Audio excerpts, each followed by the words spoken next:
This spin on Pokemon Lazy Green's Fire Monotype mode brings all the smoke. Now, it's easy for Monotype runs, especially Fire, to turn into pure offense, but Fuse Burning will flip that on its head, and suddenly, a Fire-type Monotype run becomes about resource management, move diversity, rotating your team, planning for boss battles, and playing smart instead of reckless. It transforms a simple run into a constantly evolving strategy puzzle. And in Pokemon Lazy Green's Fire Monotype mode, the system feels natural and incredibly fun by adding constant pressure, natural difficulty spikes, dynamic strategizing, and team rotation. Every time my Pokemon use a Fire-type move, take super effective damage, enter battle with a rival, gym trainer, or bosses, or are active when I catch another Fire-type Pokemon, they'll lose 1 fuse point. So immediately, Torchic will lose 1 fuse point, but since it's soloed my rival on its own, it will gain 1 fuse point back. Now, this is a spark, and those can occur under specific situations. For example, soloing a trainer with 1 fire Pokemon, or knocking an opponent out with a Fire-type move. These are going to be crucial to keeping the flame alive, but in order to do so, I'm going to need to add some Fire-type Pokemon to my team. We can immediately do so by heading to Viridian Forest and catching this Houndour. But yes, it will cost me 1 fuse point, so long as I don't knock this thing out. I won't be catching any duplicate Pokemon in this run, and in order to win, I'll have to beat the champ with at least 1 fuse point across all remaining team members. This means I'm going to have to spend some fuse points in order to progress, but progression could lead to burnout, so I'll be relying heavily on the Sparks mechanic in order to delay the burn of those fuse segments. In the early game, we have definitive advantages against these bug catchers we'll encounter. Houndour will use fuse points each time it uses a Fire-type move. In this case, it will use 2 fuse points against this Weedle using Ember, but will delay the burning of one of those segments because it KO'd a trainer's Pokemon with a Fire-type move. This is an example of a Spark. Subsequently, another fuse charge would be consumed using Ember against this Caterpie, but its burn is negated because it was a 1-hit KO with the Fire-type move. And soloing this trainer means that we activate another Spark, lighting up another segment of Houndour's fuse gauge.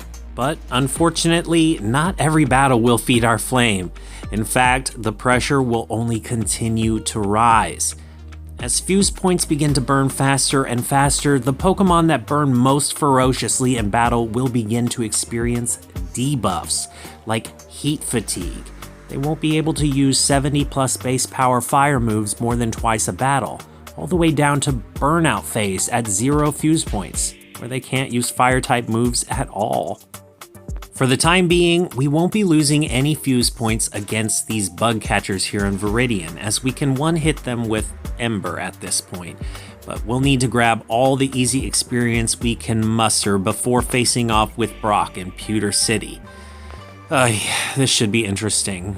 Since my Pokemon will lose 1 fuse point for simply appearing in any gym trainer battle, I'm gonna dodge this camper and head straight to Brock, because he's gonna be challenging enough with his Geodude and Onix. Immediately, we'll start burning those fuse points, and with no other options, Magby is going to start burning up additional fuse points by laying some damage down with Ember. But how far do I want to push this? We're already entering the heat fatigue stage. Heat fatigue may not be so scary right now when you only know the move Ember, but further down the line, it's going to limit the use of moves like Fire Punch, Flamethrower, Flame Blast, Blaze Kick, just to name a few. Theoretically, this Magby may never get to use its move Fire Punch if it can never recover enough gauge. This is where move diversity comes in clutch. Although my Pokemon can be healed regularly at Pokemon centers, their fuse gauge can only be replenished by activating Sparks. This means if I fail to achieve victory in any key battle, subsequent rematches will become much more strenuous in terms of achieving victory, or maybe even impossible. Right now, however, my Pokemon are capped at level 14, and we have a limited variety of moves to work with. Onix has rock-hard defenses, and essentially resists every move in my move pool. Additionally, Dooms is running out of steam pretty quick. It's all I can do but to hope that Rock Tomb does not hit while I chip away with Ember. But before too long, I'm gonna have to switch up strategy here. I can't run Dooms into the ground just yet. I wasn't lying when I said things would heat up quickly. The Fuse Burn Monotype run in Pokemon Lazy Green is not for the faint of heart. That being said, going forward, I'm gonna have to do my best to preserve all the fuse points I can. For the time being, I'm gonna try and poison this Onix in hopes of making my last ditch effort to claim the Boulder Badge. And finally, success. But will it be enough? Because we're on the verge of entering Ember mode. If Dooms doesn't recover Fuse Gauge before too long, it will never evolve into Houndoom. Nug jumps in, and with a stroke of luck, the turn-based damage caused by poison is just enough to secure our victory. Now, I'm gonna head back and use another fuse point to grab an egg from this NPC back in Pallet Town. I need to grab another teammate before I head to Mount Moon. I'll hatch a Vulpix, but looking back, I wish I caught a Growlithe before my battle with Brock. I think I could have saved a lot of fuse points. Flix joins the team and begins training in Viridian Forest against a few bug trainers I avoided early on. Ember is used to solo these trainers, and it's enough to KO all their opponents, so no fuse points were consumed, but these opportunities for easy experience will quickly wane as we head back to Route 3 and attempt our very first Burn Trial. That's right, Burn Trials are mechanics I've implemented that reward aggressive gameplay, adding blazing momentum to the run, but don't get burnt yourself. Now, I'll need to choose battles wisely in order to preserve my fuse points when these occur. They'll occur on all routes that have 5 or more trainers, and they'll have specific clear conditions. The reward: all team members will recover 1 fuse point, but only if I can succeed. Now, they won't surpass their maximum 10 segments, but this will be a great way to improve my Pokemon's status as I play further through Kanto. Brock was tough for my fire types to handle, and I expect Misty to be just as hard, if not harder. Now, my Pokemon have gained some easy experience through the quality of life enhancements brought to you through Pokemon Lazy Green's easy, no-grind approach. But I'm going to have to add to my team. I finally decide to catch this Growlithe, burn up a fuse point before I head back to Route 3 and initiate the trial challenge. The burn trials are going to be difficult, and they're only going to get harder. This one, I'll have to solo 5 trainers without healing. So I choose Combuskin, who's learned Flying type and Fighting type moves to round out its moveset. The fights with the bug catchers go much as you would expect. Now, I don't even have to use any fuse points here. Peck is going to be sufficient to take down most of these low-level bugs. There are a total of 8 trainers here on Route 3, so I'm going to focus on the bug catchers first and then take out 2 more opponents. That's right, there's 3 bug catchers here. Meanwhile, Nug will continue to increase its fuse gauge by soloing these trainers. Yes, that's right, I can compound these sparks with the team sparks awarded for successfully completing a burn trial. But as you can see, fuse points can burn up pretty quick, so these benefits are somewhat limited. Now, for these solo challenges, one Pokemon may recover significant fuse points by soloing multiple trainers along the route. However, the entire team will only gain 1. So it has limited effects for those on the bench, but that's only if you succeed. And like I said, these things are gonna get tougher and tougher the further we go. You'll just have to wait and see what's next. But so far, Nug is doing great. And I will admit that I had limited options coming to this route to complete this burn trial, especially after my Pokemon lost so many fuse points while facing off against Brock back in Pewter City. Careful consideration should be given to attempting these burn trials because a simple move like Poison Sting or Sleep Powder could end the burn trial immediately, essentially making my Pokemon defunct in battle. That wouldn't be very good. So for now, I'm going to enjoy the ease of this Route 3 burn trial as I challenge the second last trainer here. The next burn trial will occur at Nugget Bridge. But until then, we need to blaze forward and gain some momentum. Nug is perfect for this route's burn trial, but if the next burn trial is a solo attempt, it would not be eligible. It would need to cool down. But with our final opponent being a normal type Jigglypuff, Double Kick is doubly effective and succeeds in earning everyone on the team 1 fuse point, improving their statuses. First, however, I've got to make it through Mount Moon, and even before that, I'm gonna secure the last 2 fire Pokemon available this side of Kanto. That's gonna be a Flareon and a shiny Ponyta, each costing 2 of my Pokemon 1 fuse point each. Now on the interior of Mount Moon, there are no wild encounters to be found, and there are only 2 mandatory trainer battles. This Rocket Grunt and the Fossil Nerd, who lies just ahead.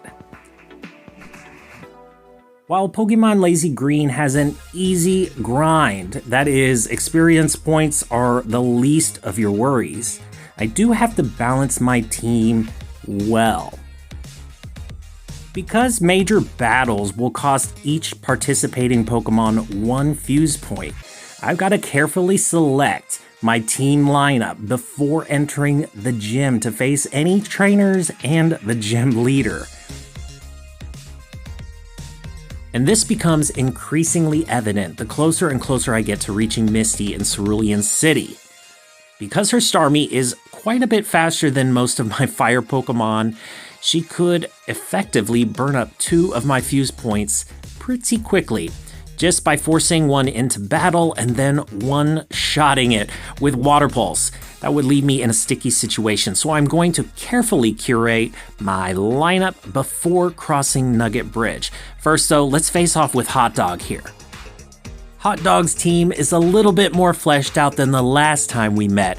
However, my team has grown as well. The one I'm really worried about though is his Squirtle. Of course, just by participating in these battles, I'm gambling with fuse points, but it's also a gamble against this Squirtle since it knows the move Water Gun and Bubble at this point. So my best option is to keep phasing it out of battle as much as I can and whittle away at my opponent's team.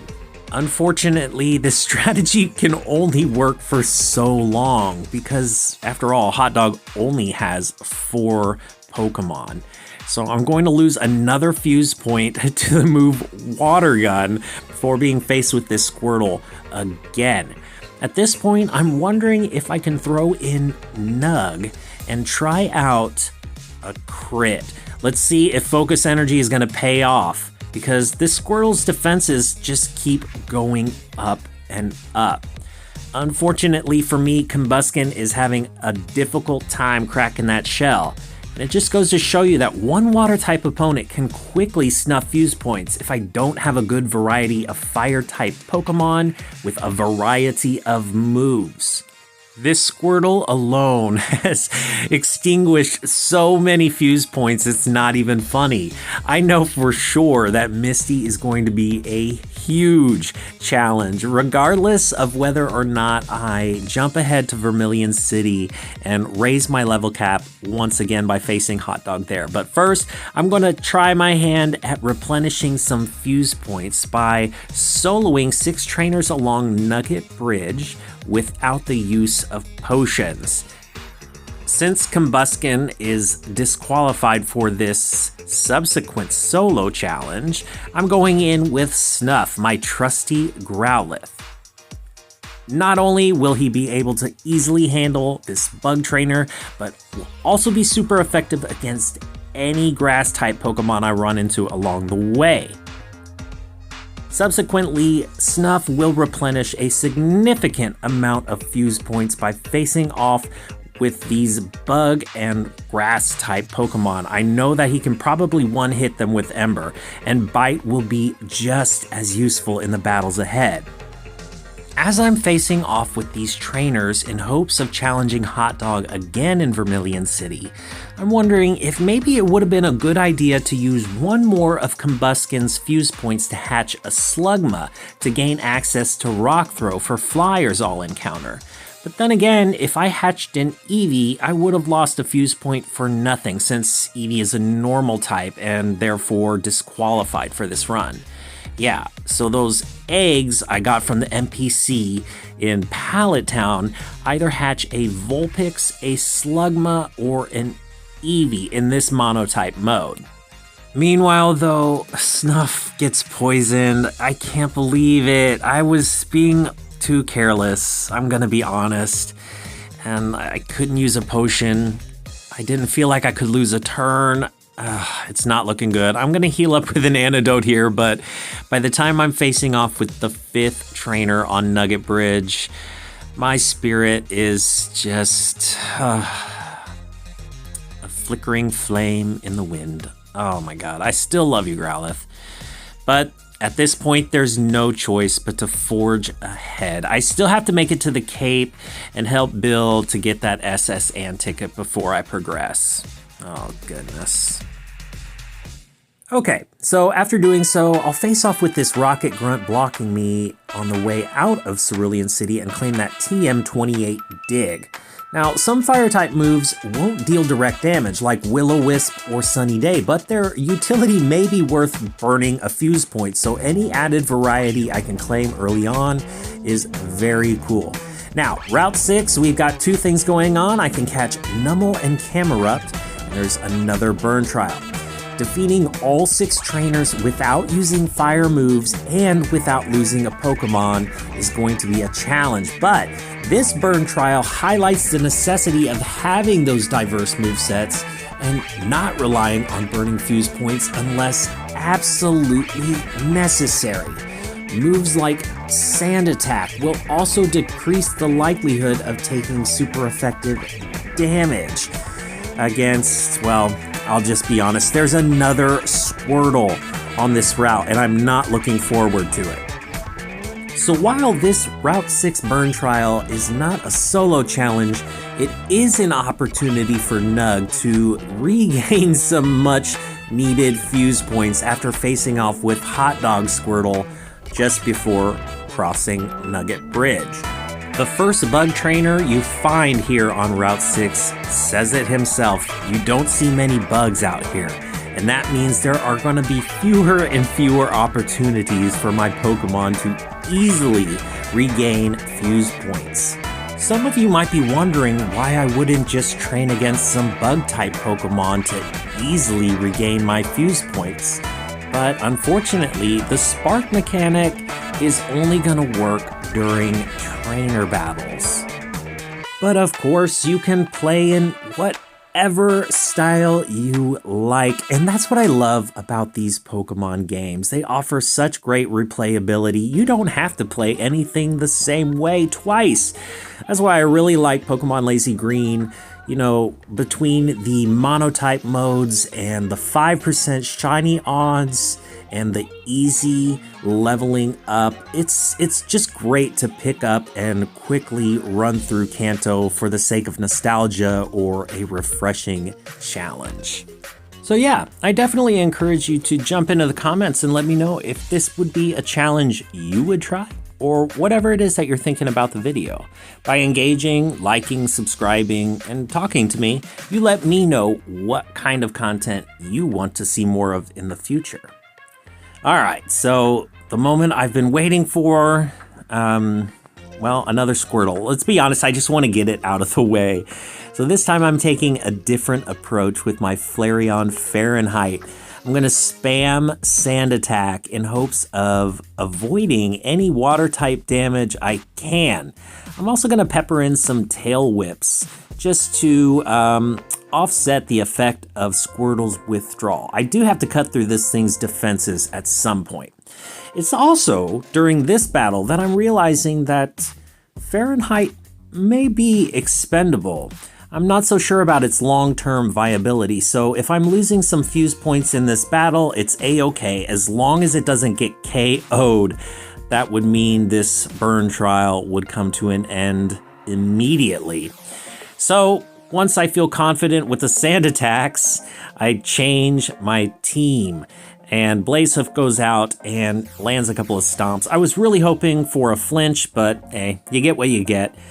So let's check in on the team and face off with the final two trainers in this burn trial. After knocking out the singular water-type Pokemon here on Route 6, I am feeling real confident that all of my team members will in fact regain 1 fuse point each, and it is very much so needed and very much deserved after the last few trying battles against Brock, my rival, and the camper with the Squirtle. Speaking of fuse points, let's not forget I still have a few fire types left in the PC. Now, while they haven't been replenishing any of their fuse gauges as of late, they are still options as we press further into Kanto. Meanwhile, Picnicker Isabelle is no match. She can try all she wants, but as long as there are no more Squirtles, things are looking bright and my team is burning fiercely. Well, as fiercely as they can burn without using fire-type moves for this burn trial. But at any rate, it is going swimmingly.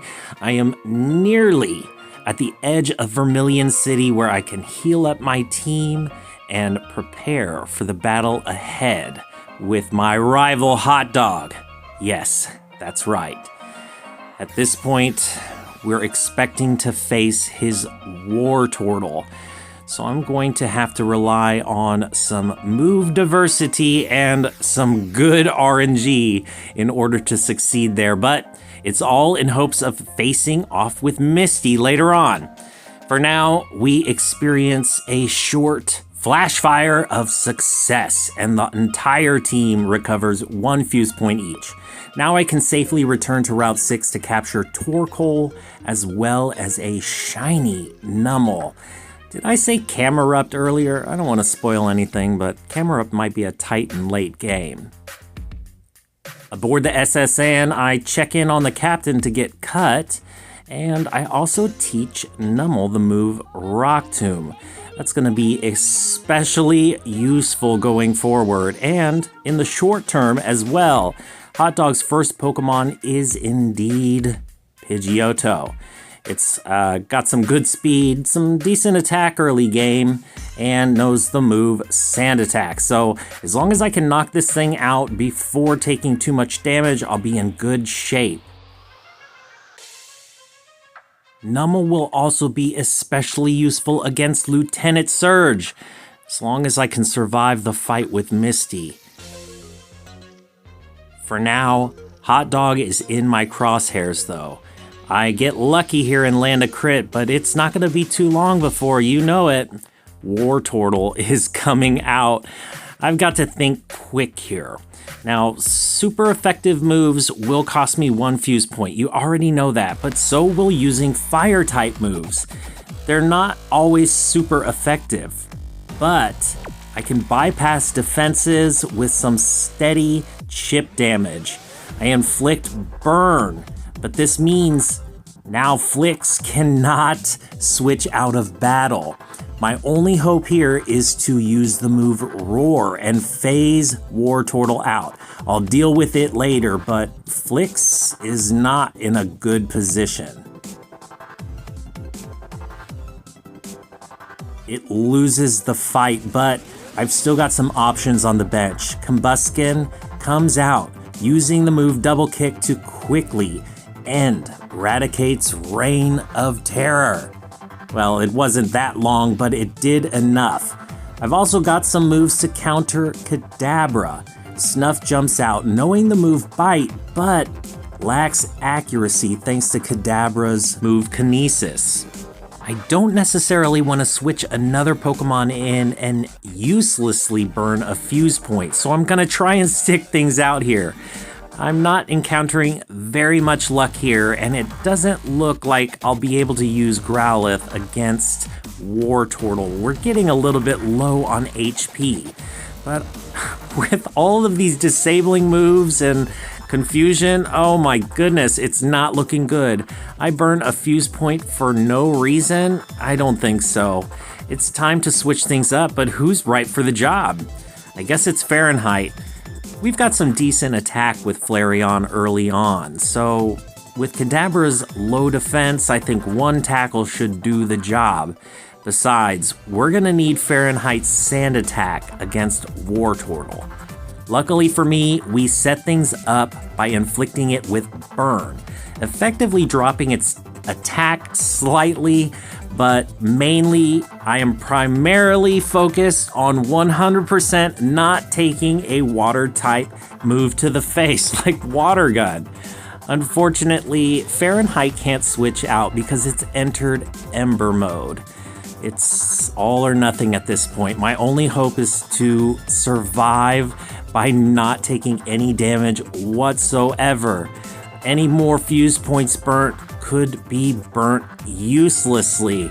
I've got no choice but to wait it out. Oh my god, oh my goodness. How lucky was that? Oh wow, Misty is gonna be so tough. Hey, if you're still around, I want to say thank you so much. I know you're a real one for sure. Let me know what you're thinking. Do you want to see more? Peace.